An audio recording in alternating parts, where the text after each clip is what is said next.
আসসালামু আলাইকুম। বাংলাদেশ গ্রাম পুলিশ বাহিনী রিট বাস্তবায়ন কেন্দ্র কমিটির অফিসিয়াল পেজ থেকে আপনাদের সকলকে জানাচ্ছি সালাম ও শুভেচ্ছা। আশা করি আপনারা সকলেই ভালো আছেন, সুস্থ আছেন, আর ভালো থাকুন, সুস্থ থাকুন সেই প্রত্যাশাই করছি। সর্বোপরি কক্সবাজার জেলার কক্সবাজার সদরেরই গ্রাম পুলিশ সদস্যর উপরে ইউপি সদস্য কর্তৃক যে হামলার শিকার হয়েছে, আমরা বাংলাদেশ গ্রাম পুলিশ বাহিনীর রিট বাস্তবায়ন কেন্দ্র কমিটির পক্ষ থেকে প্রথমেই এই ঘটনার তীব্র নিন্দা ও প্রতিবাদ জানাচ্ছি। সেই সাথে অফিসার ইনচার্জ মহোদয়ের কাছে লিখিত আবেদন করা হয়েছে। এখন পর্যন্ত কোনো সুরাহা হয়নি, আসামি গ্রেপ্তার হয়নি। সে বিষয় নিয়ে বাংলাদেশ গ্রাম পুলিশ বাহিনীর সকল সদস্যরা অবশ্যই ভুক্তভোগীর পাশে থাকবে। আমরা পাশে থেকে এর সঠিক বিচার চাই। অবশ্যই সিসি ক্যামেরা ফুটেজও আমরা পেয়েছি, সেটার অবজারভেশন করলেই অনেক কিছু বের হয়ে আসবে। তাই বাংলাদেশ গ্রাম পুলিশ বাহিনীর সকল সদস্য ভাই এবং বন্ধুরা, আমি আপনাদের সকলের প্রতি বিনয়ের সাথে অনুরোধ করব, আপনারা সকলেই সংঘবদ্ধভাবে যে কোনো কাজ সম্পাদন করার চেষ্টা করবেন, ঐক্যবদ্ধভাবে থাকবেন। প্রত্যন্ত গ্রাম অঞ্চলে গ্রাম পুলিশ বাহিনীর সদস্যরা কাজ করে থাকে, তো সেক্ষেত্রে আমাদের দায়িত্ব কর্তব্য পালনের ক্ষেত্রে আমরা বাধাগ্রস্ত হলে সে বিষয়গুলো তাৎক্ষণিকভাবে ঊর্ধ্বতন কর্মকর্তাগণের কাছে তাৎক্ষণিকভাবে জানাতে হবে এবং সাংগঠনিকভাবে আমরা এই বিষয়গুলো দেখব। আশা রাখি খুব শীঘ্রই ভালো কিছু সংবাদ আমরা পাবো। গ্রাম পুলিশ বাহিনীর সদস্যদের উপরে যেন আর হামলা না হতে পারে এবং হামলা হলে তাদের যে কঠোর শাস্তির যে বিধানটা, সেই বিধানটা অবশ্যই নিশ্চিত করতে হবে। আমরা আশা রাখি যে গ্রাম পুলিশ বাহিনীর সদস্যদের যদি সংঘবদ্ধভাবে আমরা সকলে চলতে পারি, সকল বাধা উপেক্ষা করে আমরা অবশ্যই সফলতার দোরগোড়ায় যেতে পারব। একজন গ্রাম পুলিশ সদস্যর উপরে হামলা হলে অন্য গ্রাম পুলিশ সদস্যরা মুখ ফিরিয়ে থাকলে, চুপ করে থাকলে, সেক্ষেত্রে অবশ্যই আপনাদের মনে রাখতে হবে, যারা আমাদের প্রতিপক্ষ দয়, যাদের মনোপুত্ত আমরা কাজ না করতে পারি, কারণ রাষ্ট্রের দায়িত্ব পালনের ক্ষেত্রে আমাদের অনেক কিছু বাধ্যবাধকতা থাকে, যেটার ক্ষেত্রে অনেকের সমস্যা হয়ে যায়। তো যাদের সমস্যা হয় তারা অবশ্যই আপনার উপরে, আমাদের উপরে রাগান্বিত থাকবে এবং আমাদের উপরে আক্রমণাত্মক থাকবে, এটাই স্বাভাবিক। তবে আমাদের দেখে শুনে চলতে হবে। তারপরও কিছু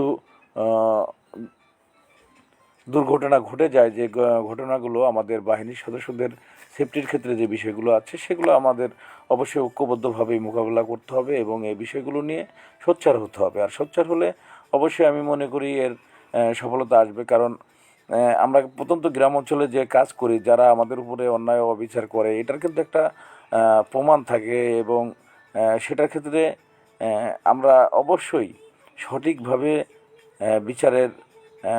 বিচার পাবো, এটা আমরা আশা রাখতেই পারি। কারণ আমরা রাষ্ট্রের নিয়োগকৃত কর্মচারী, যে ক্ষেত্রে রাষ্ট্রের অর্পিত যে দায়িত্বগুলো আছে, সেই দায়িত্ব পালনের ক্ষেত্রে যদি কেউ বাধা দান করে, কেউ যদি অন্যায়ভাবে আপনাকে থামানোর চেষ্টা করে, সেক্ষেত্রে অবশ্যই ঊর্ধ্বতন কর্মকর্তাকে জানাতে হবে এবং তারা অবশ্যই সে বিষয়গুলো খতিয়ে দেখবে এবং বিচার হবে। আর বিচার না হলে আমরা অবশ্যই সেটা উচ্চ আদালত পর্যন্ত যদি আমাদের লড়তে হয়, আমরা লড়ব। কেন? আমরাও মানুষ, আমরাও জন্মসূত্রে নাগরিক এই বাংলাদেশের। তো বাংলাদেশের ক্ষেত্রে আমি একজন নাগরিক হিসেবে সংবিধান অনুসারে আমি কিছু দায়িত্ব কর্তব্য এবং আমার কিছু অধিকার আছে, সেই অধিকার ক্ষুণ্ণ কিন্তু আরেকজন করতে পারে না আমার কাজের ক্ষেত্রে। কারণ আমাকে যখনই আমার ঊর্ধ্বতন কর্মকর্তা, চেয়ারম্যান বলেন, সচিব বলেন, উপজেলা নির্বাহী অফিসার এবং বিভিন্ন দপ্তর এবং অফিসার ইনচার্জ বা এসআইগণ, এরা যে কোনো টাইমে আমাদেরকে যে কোনো কাজে ব্যবহার করতে পারে বললেই আমরা যেতে বাধ্য। তো সেক্ষেত্রে যদি কেউ বাধাদান করে, অবশ্যই তারা অবশ্যই রাষ্ট্রের এবং জনগণের যে আতঙ্কের কারণ হতে পারে, তো সে ব্যক্তির অবশ্যই আইনের আওতায় আনতে হবে, সে যেই হোক না কেন। কারণ অন্যায়ভাবে কখনোই সে কাউকে মারতে পারে না। অবশ্যই এ ধরনের আক্রমণকে আমি সারা বাংলার গ্রাম পুলিশের পক্ষ থেকে তীব্র নিন্দা প্রতিবাদ জানাচ্ছি এবং অবশ্যই আইনগতভাবে যে কার্যক্রমগুলো আছে আমরা অবশ্যই করব। তবে যারা লাইভে যুক্ত হয়েছেন, আপনাদের সকলের প্রতি কৃতজ্ঞতা জানাচ্ছি। অনেকেই কমেন্ট করেছেন, আসলে আপনাদের কমেন্টগুলো ওইভাবে খেয়াল করতে পারিনি। আলহামদুলিল্লাহ ভাই, ভালো আছি, আপনি ভালো আছেন? আলহামদুলিল্লাহ ভাই। কী হয়েছে ওদের বলতে দফাদার বাবুল সহ মহলদার বেদন, তিনি এক জায়গায় চেয়ারম্যান পাঠিয়েছে, যাওয়ার পথে মেম্বারের সাথে দেখা, মেম্বার সেখানে যাইতে বাধা দেওয়ার পরে সেখানে তাকে হঠাৎ করেই মারপিট শুরু করে দেয়। এমনই একটা ঘটনা ঘটেছে এবং সিসি ফুটেজেও দেখা যায়, যেটার বাস্তবিত প্রমাণ আছে। সেক্ষেত্রে অফিসার ইনচার্জ মহোদয়ের কাছে আবেদন করা হয়েছে। সে আবেদনের এখন পর্যন্ত সুরাহা কি এসেছে না এসেছে তারা জানে। তো আমরা আশা করি যে এটা অবশ্যই আইনগতভাবে তারা দেখবেন এবং দ্রুতই সমাধান হবে। এতে আমাদের সোচ্চার হতে হবে, জাস্ট আমাদের সোচ্চার থাকতে হবে। একজন গ্রাম পুলিশ সদস্য যদি কোনো বিপদগ্রস্ত হয়, কোনো সমস্যায় পড়ে, তাকে আমাদের হেল্প করতে হবে এবং তার পাশে থাকলে সে অবশ্যই সঠিক ইটা পাবে। আশা করি আপনারা আমার কথাগুলো বুঝেছেন বা বুঝতে পেরেছেন। বিশেষ করে এখন অনেক রাত হয়েছে, তারপরও কিছুটা সময়ের জন্য দীর্ঘদিন পরে রিট বাস্তবায়ন কেন্দ্রীয় কমিটির অফিসিয়াল পেজ থেকে লাইভে আসলাম। অবশ্যই বাংলাদেশ গ্রাম পুলিশ বাহিনী রিট বাস্তবায়ন কেন্দ্রীয় কমিটি, আপনারা জানেন, সকল গ্রাম পুলিশ সদস্যদের কোনো গ্রাম পুলিশ যদি অন্যায়ভাবে তাকে কোনোভাবে আঘাত করা হয়, কোনোভাবে তাকে হুমকি দামকি বা এক কথায় একটা গ্রাম পুলিশের উপরে অন্যায়ভাবে কোনো কিছু করলে আমরা তার প্রতিবাদ করার জন্য আছি। আইনগতভাবে আমরা সেটা চেষ্টা করে আসছি ইতিপূর্বে থেকেই। আমরা অবশ্যই অফিসার ইনচার্জ মহোদয়ের সাথে এবং কক্সবাজার জেলার এসপি মহোদয়ের সাথে আমরা যোগাযোগ করার চেষ্টা করেছি। তো ইনশাল্লাহ আমরা আশা করছি ভালো কিছু আসবে। এই ধরনের নির্বিচ্ছিন্ন কিছু ঘটনা আছে, সেই ঘটনা নিয়ে বেশি উদ্বেগ হওয়ার কোনো কিছু নেই।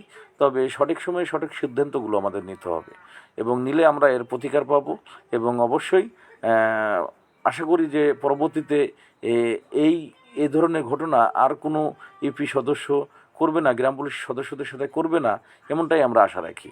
কারণ সে অবশ্যই তার ভুলগুলো ইতিপূর্বেই বুঝে গিয়েছে বা বুঝতে হবে, কারণ আইনের ঊর্ধ্বে কেউ নয়। আমি যেহেতু এই রাষ্ট্রের পোশাকটা পরি, রাষ্ট্রের পোশাক পরা অবস্থায় রাষ্ট্রের কিছু আদেশ নির্দেশ আছে, যেটা আমি কখনোই উপেক্ষা করতে পারি না, ব্যালেট করতে পারি না। সেটা অবশ্যই আমার দায়িত্বর জায়গা থেকে দায়িত্ব পালন করতেই হবে। আমার সামনে রাষ্ট্রের সম্পদ রক্ষার জন্য যা যা করণীয় আমার সেটা করতেই হবে। এখানে রাত আর দিন বলতে কোনো বিষয় নেই।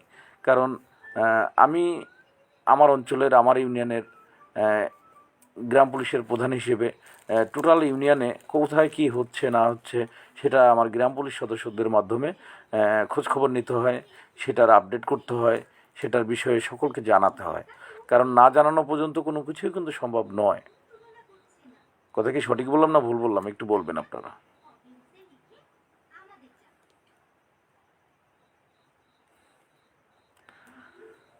জাহাঙ্গীর মোল্লা,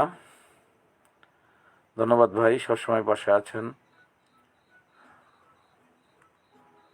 ওনার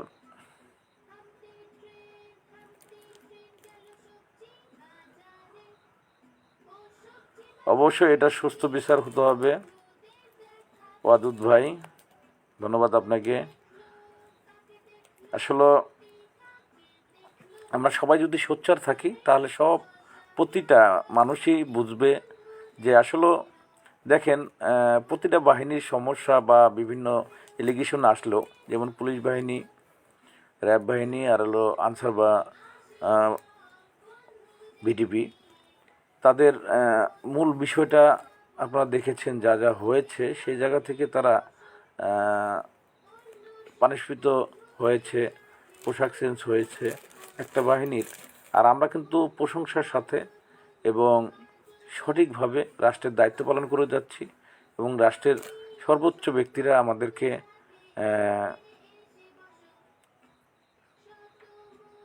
মানে সবসময় ভালো নজরেই দেখছেন এবং ভালো আমাদের প্রশংসা। গ্রাম পুলিশ বাহিনী যে কাজ করছে তাদের কোনো বাইরের অন্য কোনো এলিগেশন নেই, কোনো অভিযোগ নেই। এই বাহিনী নিরহ অহংকার একটি বাহিনী, রাষ্ট্রের অত্যন্ত প্রহরী হয়ে রাত দিন 24 ঘন্টার সমানতালে তারা রাষ্ট্রকে নিরাপদ রাখার জন্য কাজ করে যাচ্ছে। গ্রাম অঞ্চলের কার্যক্রমগুলোতে আপনারা দেখেন যে গ্রাম পুলিশ বাহিনীর সদস্যরা গ্রামকে সবসময় নিরাপদ রাখার চেষ্টা করেছে, নিরবিচ্ছিন্ন কিছু ঘটনা ছাড়া। ইনশাল্লাহ গ্রাম পুলিশ বাহিনীর সদস্যরা তাদের দায়িত্বের জায়গায় সবসময় অটুট এবং দায়িত্ব পালনের ক্ষেত্রে আমরা গ্রাম পুলিশ বাহিনীর সদস্যরা জীবন দিতেও প্রস্তুত, যার প্রমাণ গত আওয়ামী লীগে যে নির্বাচন গেল, গত যে নির্বাচন, সংসদ নির্বাচন, সেখানে আমাদের রাজবাড়ী জেলার বালিয়াকান্দি উপজেলার গ্রাম পুলিশ সদস্য, আপনারা জানেন, তাকে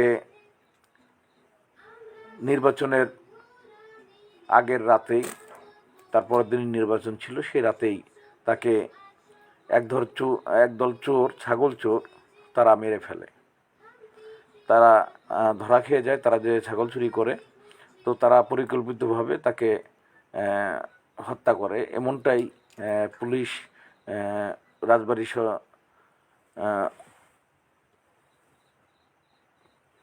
বাংলাদেশ পুলিশ রাজবাড়ী জেলা শাখা এসপি মহোদয়ের মাধ্যমে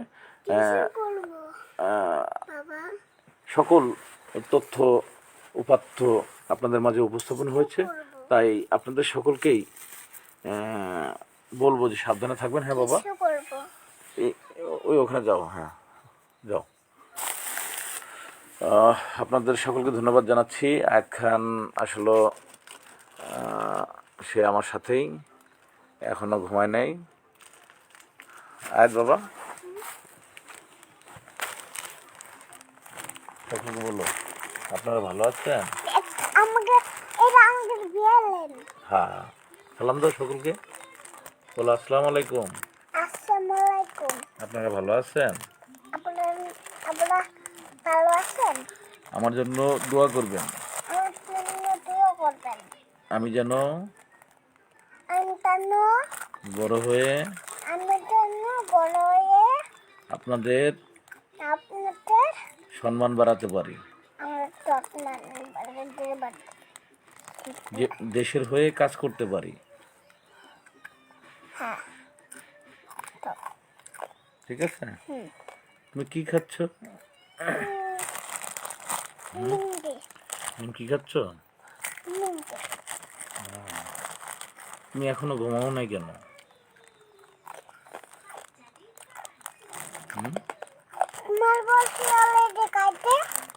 তাই? আচ্ছা, ঠিক আছে, তাহলে তুমি খাও, তোমার খাইতে যাও তো বলা হয়েছে। ধন্যবাদ সকলকে। সকলে ভালো থাকবেন, সুস্থ থাকবেন। শুভরাত্রি, আল্লাহ হাফেজ।